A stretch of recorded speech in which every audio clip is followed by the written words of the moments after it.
Saya pikir memang dia tadinya udah punya penyakit, kemudian minum kopi. Oke. Ya. Nah ini dia cluenya. Ini cluenya nih. Dia bilang sendiri nih cluenya nih. Udah tahu ada penyakit, terus minum kopi, terus nggak makan seharian. Ini. Bagus. Yang saya amankan masih gelas yang sama. Kemudian saya wrap dengan plastik wrap supaya tidak ada yang buang atau tidak ada yang menyentuh. Setelah kematian. Berapa lama? 2 jam. Oh, 2 jam setelah kematian ketemu dengan dokter Jaya. Iya, Mau mau formalin. formalin. Nah, kan saya sebagai dokter, saya nanya dulu kenapa nih matinya. Matinya karena habis minum kopi mati katanya. Oke, jadi nggak ada sianida-sianidanya ya nih ya? Enggak. Baru kopi mati ya? Mati. Tapi ada yang, ya pokoknya saya nggak tahu di siapa yang ngomong, pokoknya ada kedengar cyanida. Terus saya langsung bilang, karena itu kasus tidak wajar kan. Kita diajari di forensik, kalau mati tidak wajar harus diotopsi. Ya, betul. Memang meragukan data tersebut. Ditemukan juga perhitungan-perhitungan di gelas ya cukup tinggi 7.400 mg. Jadi ditemukan 7.400 mg di dalam gelas yang katanya dipakai sama Mirna saat minum kopi itu gitu. 7.400 mg itu kan berarti sama dengan 7 gram. Itu banyak banget gitu. Dan kata ahli juga kalau misalnya dosis segitu kalau dimasukkan ke dalam gelas pada ruangan tertutup, sianida yang awalnya itu cairan bisa berubah menjadi gas dan pasti orang-orang sekitar di situ juga bakal kena gitu katanya. Dan sebenarnya yang bikin aku bertanya-tanya tuh kenapa kok kasus ini dipaksakan banget untuk seakan-akan meninggalnya Mirna itu karena racun sianida. Kenapa kok dipaksakan banget gitu? Padahal tuh di dalam tubuhnya Mirna aja waktu 70 menit setelah Mirna meninggal itu negatif sianida di cairan lambungnya gitu. Bahkan setelah 3 hari dicek lagi sianidanya itu cuma 0,2 mg di dalam tubuh Mirna. Padahal apel aja itu 0,6 mg. Dan kita tuh nggak apa-apa makan apel gitu karena letal dosisnya itu dosis bikin mati itu 50 sampai dengan 140 sekian gitu miligram yang bikin mati gitu. Itu kan seakan-akan kayak pelaku ini mau menunjukkan kalau Mirna ini meninggalnya karena sianida. Terbukti dari gelasnya dikasih sianida, padahal dalam tubuhnya Mirna tuh nggak ada sianidanya gitu. Berarti kan seakan-akan kayak mau diarahkan supaya kita tuh berpikir kalau Mirna ini meninggal karena sianida. Bener gak sih? Nah, selain itu juga ya, kenapa aku bisa bilang kalau misalnya ini Mirna ini seakan-akan dipaksa kalau meninggalnya tuh karena sianida, selain dari yang tadi di tubuh Mirna itu nggak ada, sedangkan di gelas yang ditunjukkan yang sebagai barang bukti itu ada sianidanya, itu juga waktu Mirna yang kedua ini ya, waktu Mirna ini meninggal, bagian mukanya Mirna itu biru gitu. Sedangkan ahli waktu di persidangan bilang kalau orang yang misalnya dia meninggal karena sianida itu mukanya tuh bukan biru tapi merah. Tapi setelah itu malah muncul gambar-gambar mukanya Mirna merah. Ini ada videonya. Sebelum saya bersaksi, itu beredar foto mukanya Mirna setelah meninggal yang mukanya biru. Orang yang meninggal karena sianida, HbO2-nya tinggi, Pak. HbO2-nya tinggi artinya dia sebenarnya tidak biru, Pak, jadi merah. Nah, begitu saya ngomong bahwa orang sianida itu mukanya merah, beredar foto yang sama itu juga mukanya menjadi merah. Ya, kriteria yang dicari itu ketemu ternyata. Ini didanai sebelum dimandikan ternyata kriterianya keluar. Ini terkesan memaksakan banget gak sih kalau seakan-akan masyarakat ataupun orang yang mendengar cerita ini dipaksa untuk berpikir Mirna itu meninggal karena sianida. Aku jadi berpikir sebenarnya kelebihannya sianida itu apa gitu. Sampai pelaku ini kok ingin kita semua berpikir karena sianida. Aku nggak tahu ya pelakunya siapa dan aku sama sekali nggak memojokkan siapapun gitu. Cuma ini pemikiranku kenapa kok digiring pemikirannya untuk ke sianida gitu.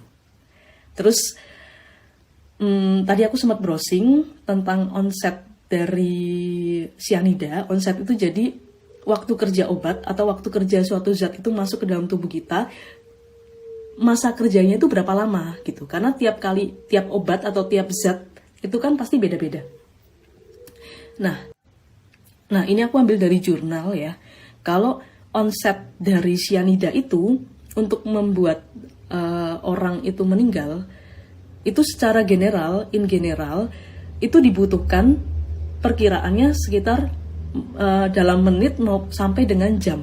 Memang itu tergantung dari bagian atasnya itu ya, tergantung dari rute pemberiannya, apakah injeksi ataupun oral gitu ya, atau juga dari dosisnya dari sianida itu. Nah, ini pemikiranku aja ya, cuma opini aku aja, belum tentu benar juga. Apakah mungkin misalnya kalau misalnya pelaku ini itu memang menggiring pemikiran supaya mengarahkan ke sianida, itu apakah karena sianida ini punya onset yang cepat gitu. Dengan onset yang cepat ini otomatis pelakunya pasti deket dong sama si Mirna gitu. Apakah pelaku ini membuat suatu strategi supaya orang-orang yang sama Mirna saat itu yang punya beban berat gitu, yang akan menjadi pelaku gitu. Bisa juga gitu kalau misalnya saat itu masyarakat ataupun tidak digiring ke sianida dan akhirnya ini Mirna diotopsi, akhirnya ketemu racun yang digunakan apa, dan ternyata onsetnya itu lama, nggak cuma menit ataupun sampai ke jam, atau mungkin bisa berhari-hari onsetnya.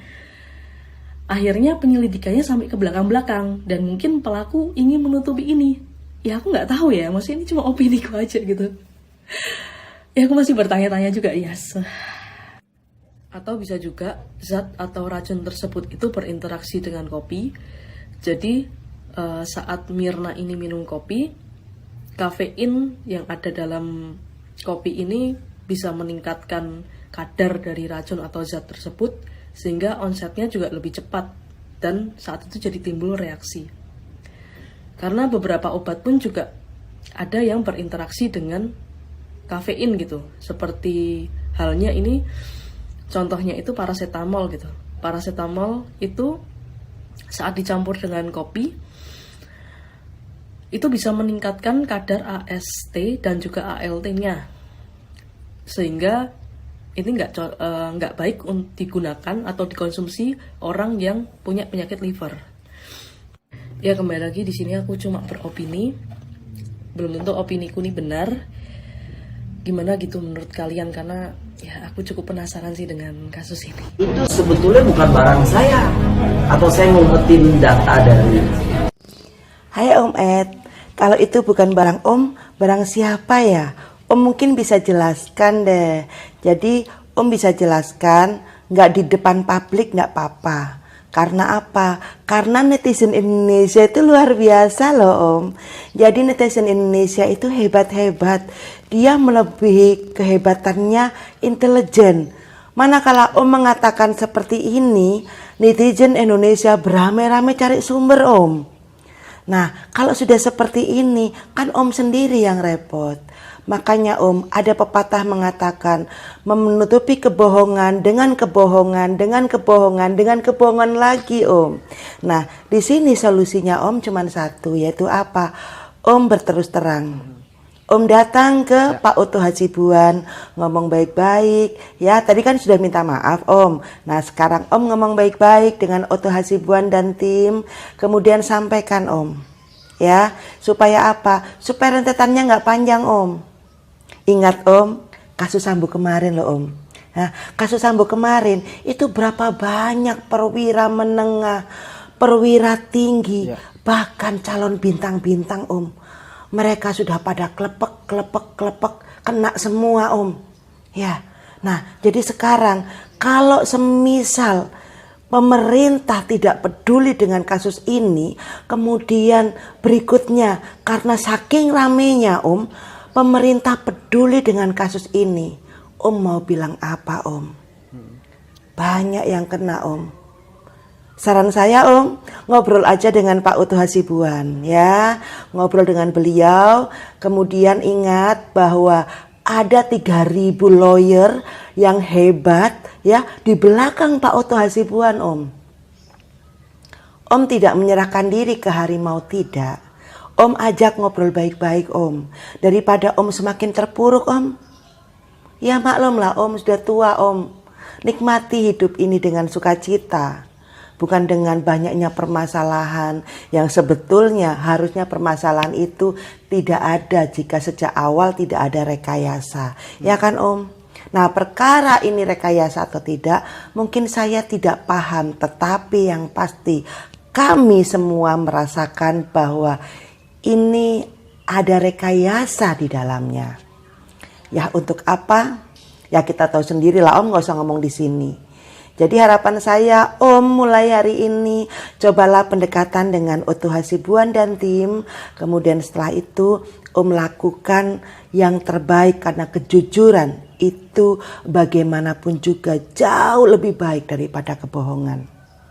Kalau Om bohong hari ini, Om akan bohong besok, Om akan bohong lagi lusa, dan Om akan bohong lagi seterusnya.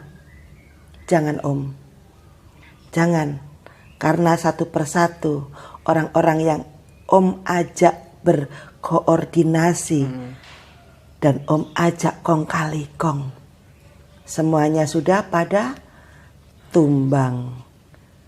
Salam sukses ya Om, salam sehat, tetap semangat Om. Ada yang kebakaran jenggot tuh si bapaknya Mirna. Sekarang sudah mulai bersuara guys. Namun suaranya sudah agak pelan dibandingkan yang kemarin-kemarin menggebu-gebu.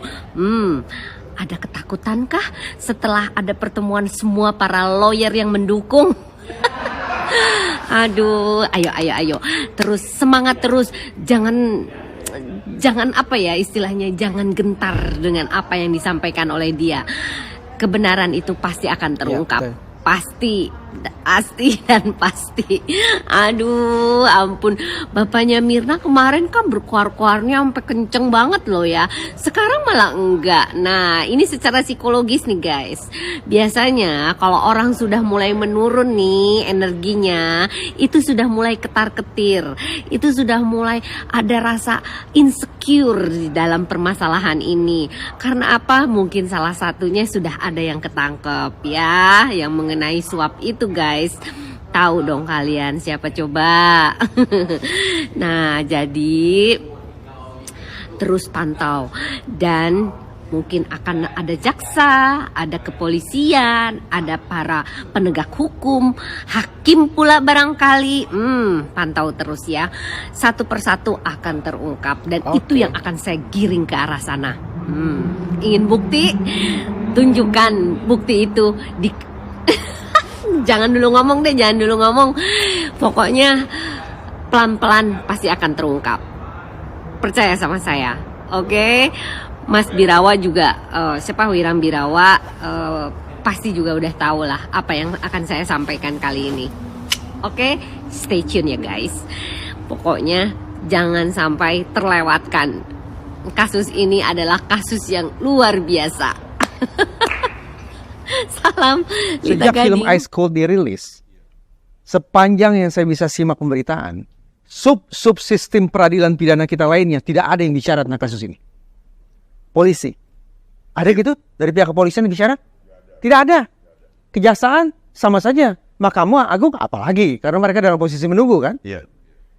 Yang saya khawatirkan adalah semangat besar dari Pak Bostam, Pak Oto Hasibuan dan kawan-kawan itu tadi, dan netizen Indonesia, itu ternyata tidak sungguh-sungguh dibaca dengan keseriusan yang sama oleh lembaga-lembaga penegakan hukum yang ada di negara kita. Sekarang saya paham concern keprihatinan beliau. Diamnya alat-alat negara di bidang sistem peradilan pidana ini memunculkan dua tafsir. Jangan salahkan netizen kalau kemudian netizen memaknai diamnya alat